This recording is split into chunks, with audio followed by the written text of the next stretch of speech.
کل میرا بیان تھا ایک یونیورسٹی میں، ایک انسٹیٹیوٹ میں، جہاں طلباء زیادہ تر ACCA کر رہے ہیں، چارٹرڈ اکاؤنٹنٹ بنتے ہیں نا پاکستان میں.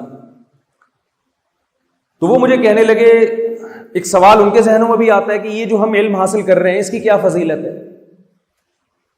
میں نے کہا حضرت یوسف علیہ الصلوۃ والسلام کو جب مصر کے بادشاہ نے بلایا، جو کہ غیر مسلم بادشاہ تھا، یوسف علیہ السلام سے جب خوش ہوا وہ، اور اس نے کہا کہ میں آپ کو کوئی عہدہ دینا چاہتا ہوں، تو یوسف علیہ السلام نے کیا فرمایا؟ اجعلنی علی خزائن الارض، آپ مجھے وزیر خزانہ بنا دیں.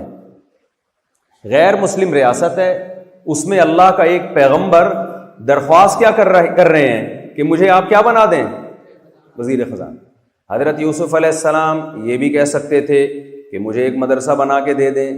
یوسف علیہ السلام یہ بھی کہہ سکتے تھے کہ مجھے ایک مسجد بنا کے دے دیں.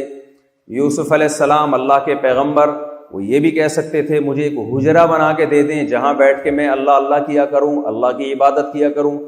مدرسے کی اہمیت اپنی جگہ مسلم، مسجد کی اہمیت اپنی جگہ مسلم، لیکن پیغمبر صلی اللہ علیہ وسلم ایک وزارت مانگ رہے ہیں، وہ بھی ایک مشرک سے، غیر مسلم سے. اور یوسف علیہ السلام جیسے پیغمبر جن پر پوری سورت نازل ہوئی، قرآن میں کوئی کمپلیٹلی ایسی سورت نہیں ہے سورہ یوسف کے علاوہ جس میں ایک پیغمبر کا A to Z پورا واقعہ ترتیب کے ساتھ بیان کیا گیا ہو، سوائے سورہ یوسف کے. اتنے جلیل القدر پیغمبر اور غیر مسلم ریاست، غیر مسلم بادشاہ اس سے ریکویسٹ کیا کر رہے ہیں کہ مجھے کیا چاہیے؟ مجھے وزارت چاہیے. اور وزارت بھی کون سی؟ مجھے وزیر خزانہ بنائیں آپ. اگر اسلام میں رہبانیت کا کوئی تصور ہوتا، رہبانیت تو سمجھتے ہیں نا آپ لوگ، چھوڑ چھاڑ کے بس سب کچھ چھوڑ. لوگ سمجھتے ہیں کہ مذہبی بننے کے لیے یہ ضروری ہے کہ سب کچھ چھوڑ دو. تو یوسف علیہ الصلوۃ والسلام تو اللہ کے پیغمبر ہیں، وہ کیا ریکویسٹ کر رہے ہیں غیر مسلم بادشاہ سے کہ مجھے آپ وزیر خزانہ بنا دیں. کیوں؟ اس لیے کہ انہیں معلوم تھا کہ مصر میں قحط پڑنے والا ہے. آپ کو معلوم ہے جب قحط پڑتا ہے تو ملک کی اکانومی دھڑام سے نیچے کی طرف جاتی ہے. ایسے موقع پہ سب سے زیادہ ویلیو وزیر خزانہ کی ہوتی ہے کہ نہیں ہوتی ہے؟ کیا خیال ہے بھائی؟ یوسف علیہ السلام چاہتے تھے کہ میں ایک ایسا فرد اس کنٹری میں بنوں کہ میری ویلیو یہاں سب سے زیادہ ہو. کیوں؟ جب میرا مقام یہاں سب سے زیادہ ہوگا، میری ویلیو یہاں سب سے زیادہ ہوگی، تو سب سے زیادہ بات کس کی سنی جائے گی؟ میری بات سنی جائے گی. تو اس کے لیے یوسف علیہ السلام نے کیا فرمایا؟ بادشاہ سے کہا کہ مجھے آپ وزیر خزانہ بنا دیں. ہمارے ہاں بھی یہ ریکویسٹ ہوتی ہے وزیر اعظم سے، صدر مملکت سے، کہ مجھے وزیر اعظم خزانہ بنا دیں. کیوں بنا دیں بھائی؟ میرے ماموں بھی وزیر خزانہ تھے اس لیے بنا دیں، میرے چاچو بھی وزیر خزانہ تھے اس لیے بنا دیں. اس طرح کے دلائل دیے جاتے ہیں. یوسف علیہ السلام نے جب یہ ریکویسٹ کی نا کہ مجھے وزیر خزانہ بنائیں، تو اس کی دلیل بھی آگے پیش کی. دلیل میں یہ نہیں کہا میں چونکہ اللہ کا سچا پیغمبر ہوں، میں بہت نیک ہوں، یہ نہیں دلیل دی. انہوں نے فرمایا کہ وزیر خزانہ کے لیے جو علم چاہیے نا اکاؤنٹنگ کا، وہ علم میں پہلے سے جانتا ہوں. وزیر خزانہ میں 2 کوالٹی کا ہونا ضروری ہے. نمبر 1 کم، ایسا نہ ہو کہ وہی خزانے خالی کرنا شروع کر دیں. آپ کسی کے پاس اپنا پرس رکھواتے ہیں، بٹوا رکھواتے ہیں جس میں 100 روپے پڑے ہوئے ہوں، تو پہلے یہ اطمینان ہوتا ہے نا کہ یہ میرا پرس اس سے محفوظ رہے گا کم از کم. تو ہمارے ہاں وزیر خزانہ جب بنایا جاتا ہے تو یہ بھی دیکھنا چاہیے نا کہ خزانہ وزیر خزانہ سے بھی محفوظ رہے گا کہ نہیں رہے گا. تو یوسف علیہ السلام نے کہا حفیظن، سب سے پہلی بات یہ کہ میں ایماندار ہوں، دیانتدار ہوں، میں خزانوں میں خیانت نہیں کروں گا. دوسری دلیل یوسف علیہ السلام نے یہ دی، علیم، میں یہ علم بھی جانتا ہوں کہ جب ملک کی اکانومی دھڑام سے نیچے جائے گی تو اس اکانومی کو اسٹیبل کیسے رکھنا ہے، یہ علم اللہ نے مجھے عطا کیا ہے. تو 2 قابلیتیں تھیں یوسف علیہ السلام نے.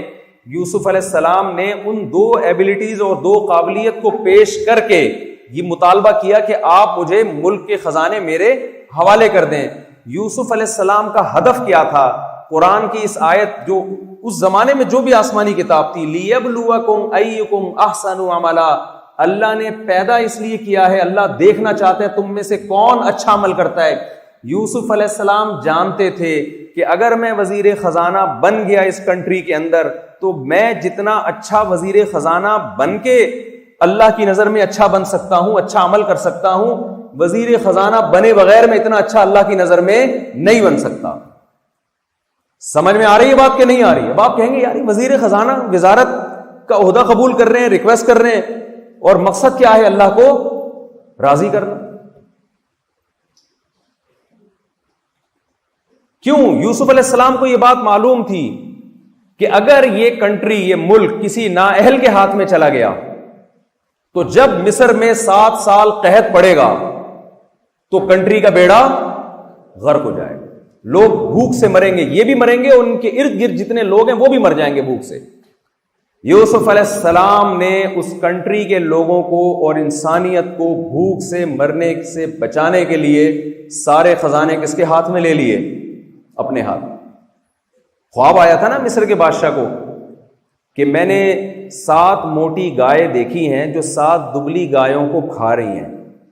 خواب کی تعبیر پوچھی گئی تو یوسف علیہ السلام نے تعبیر یہ بتائی کہ 7 سال تو مصر میں بارشیں ہوں گی، اس کے بعد 7 سال کے لیے قحط پڑ جائے گا، تو آپ کو پہلے سے اتنا اسٹور کرنا ہے، فیوچر کی پلاننگ کرنی ہے کہ مصر وہ 7 سال عافیت کے ساتھ گزار لے اور دنیا کی مدد بھی کرے۔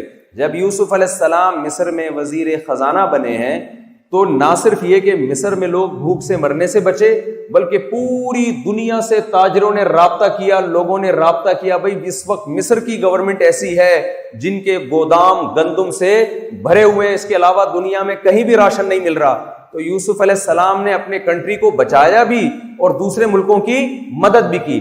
ایک پیغمبر کی سیرت میں ہمیں یہ سبق ملتا ہے کہ آپ اچھا بننے کے لیے آپ کو کوئی شعبہ چھوڑنے کی ضرورت نہیں ہے، اس شعبے میں آپ اپنی نیت اچھی کر لیں تو آپ کا شمار اللہ کی نظر میں اچھے لوگوں میں ہو جائے گا۔ میں سمجھا پا رہا ہوں اپنی بات؟ بھئی آپ یہاں پڑھ رہے ہیں، یہاں شریعت کا حکم کیا ہے، نبی صلی اللہ علیہ وسلم کی تعلیمات کیا ہیں؟ وَيْلٌ لِّلْمُطَفِّفِينَ الَّذِينَ إِذَا اكْتَالُوا عَلَى النَّاسِ يَسْتَوْفُونَ وَإِذَا كَالُوهُمْ أَوْ وَزَنُوهُمْ يُخْسِرُونَ۔ تباہی بربادی ہے قیامت کے دن ان لوگوں کے لیے جو اپنا حق لینے کی باری آتی ہے تو حق پورا لیتے ہیں، جب حق دینے کی باری آتی ہے تو اس میں ڈنڈی مارتے ہیں۔ آپ پر یہاں ملک اور قوم کے وسائل خرچ ہو رہے ہیں، یہ آپ حق ہے جو لے رہے ہیں، لیکن قوم آپ سے بھی مطالبہ کرتی ہے کہ جس بیسس پر آپ کو یہاں آپ پر جو وسائل خرچ ہو رہے ہیں آپ ان معیارات پہ پورا اتر کے دکھائیں۔ اگر آپ اس معیار پہ پورا نہیں اترتے، آپ محنت میں سستی کرتے ہیں، آپ لا کو فالو نہیں کرتے، آپ ٹیچرز کا احترام نہیں کرتے، اس کا مطلب اپنا حق لینے کی باری میں آپ تیز ہیں لیکن حق دینے کی باری میں آپ کیا کر رہے ہیں؟ گڑبڑ کر رہے ہیں۔ تو سب سے پہلے آپ نے اپنی زندگی کا یہ ہدف بنانا ہے کہ ہم اس دنیا میں ہیں کیوں، اور قرآن نے کیا کہا ہے؟ آپ کی آزمائش ہے کہ کون اچھا بن کے آتا ہے اور کون میرے سامنے برا بن کے آتا ہے۔